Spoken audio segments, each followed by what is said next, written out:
starts now.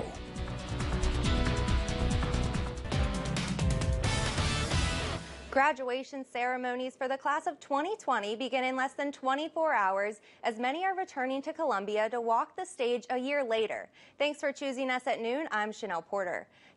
Tomorrow's first graduation ceremony will begin at 8 a.m. with 3 additional ceremonies set to take place Saturday through 7 p.m. Each of the 1,500 graduates participating were given 6 tickets for family and friends, with those 6 people being put in a pod and socially distanced from other groups. For those unable to attend, the event will also be streamed. We have a link for that stream available on our website. Those out and about in Columbia this weekend may want to prepare for some extra traffic, with many coming in town from out of town. Between graduation and 2 Columbia Public Schools proms this weekend, businesses are likely to see some extra traffic. Battle High School is holding its senior prom tomorrow night at the MU Healthcare Pavilion. The event runs from 8 to 10 p.m. at the spot off Ash Street. Rockbridge High School has its prom starting just 1 hour earlier from 7 to 10 tomorrow night. And turning to the vaccine rollout. Right now, the CDC is holding an emergency meeting to decide what to do with the Johnson & Johnson vaccines.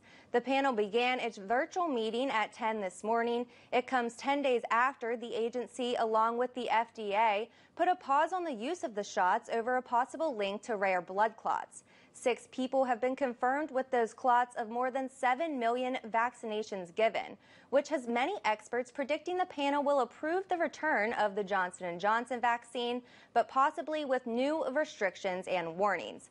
Health officials, including Dr. Anthony Fauci, say the overall benefits outweigh the risk. A vote on the future of the shots is expected around this afternoon. At the same time, health officials in Oregon are investigating the death of a woman after she got the Johnson & Johnson vaccine. Oregon's health authority says the woman in her 50s got that rare blood clot and died 2 weeks after getting the vaccine. Investigators are still working to see if the death was related to the shot. Oregon officials say the CDC has already been notified about the incident. Closer to home, a quarter of Missouri's population is fully vaccinated against COVID-19. In an update this morning, state health officials reported more than 1.5 million Missourians have completed the vaccination process. That equals to 25.1% of the state's population. Missouri isn't far behind national trends. Across the U.S., 26.9% of Americans are fully vaccinated. Here in mid-Missouri, the Columbia-Boone County Health Department is planning an outreach clinic for tomorrow. You will be able to get the shots from 8:30 to 12:30 tomorrow at Indian Hills Park off Aztec Boulevard. Appointments are recommended to ensure you get a spot, but walk-ins are welcome. Anyone 18 and older can get the shot at the clinic. And both Boone Health and MU Healthcare have opened up appointments for next week. Boone has more than 100 times available for next Wednesday, and MU has more than 1,500 appointments available for next Saturday, May 1st. You can register for either of those by going to the hospital's websites. Remember, you can always find our full COVID-19 coverage and vaccine information where you live by going to our website, abc17news.com. You can always get updates directly to your phone by downloading the ABC 17 News app. You may have noticed showers as you headed out the door this morning, but the heavier rain is expected to move in later today. ABC 17's Storm Track meteorologist Kevin Snyder is snacking the timing of this rain changes. Kevin?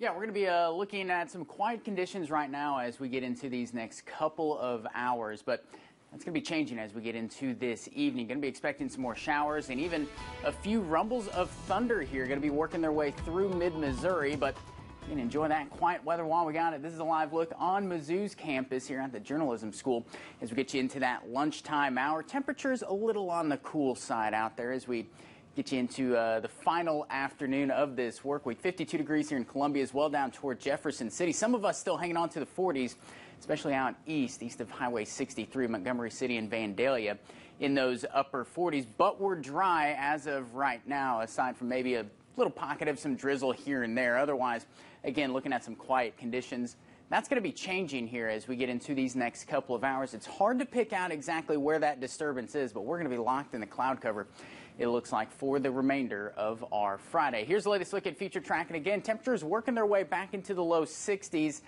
If we can break out some of that sunshine a little bit as we get into later portions today, but that's all out ahead of these next storm chances, pushing back in by about 7 and 8 o'clock. We've pushed back the timing by an hour or two, but again, once it moves in, like we've said oftentimes before, it's here with us as we get into the overnight hours, and still could possibly hear a few rumbles of thunder. But the good news is I think most of this is going to work its way out of here by about midday on Saturday, and that's at the latest. So any of you graduates out there that are walking tomorrow, looks like things should be trending drier as we get into the afternoon hours. Here comes some of that sunshine in some of our northwesternmost counties as well. So looks like we can maybe salvage at least the second half of Saturday, but that's all before some of these rumbles of thunder rolling on through. Not expecting anything strong or severe, just, again, some more garden variety showers and thunderstorms rolling on through. And most of that should be out of here by the afternoon on Saturday. Sunday, man, it is looking absolutely stellar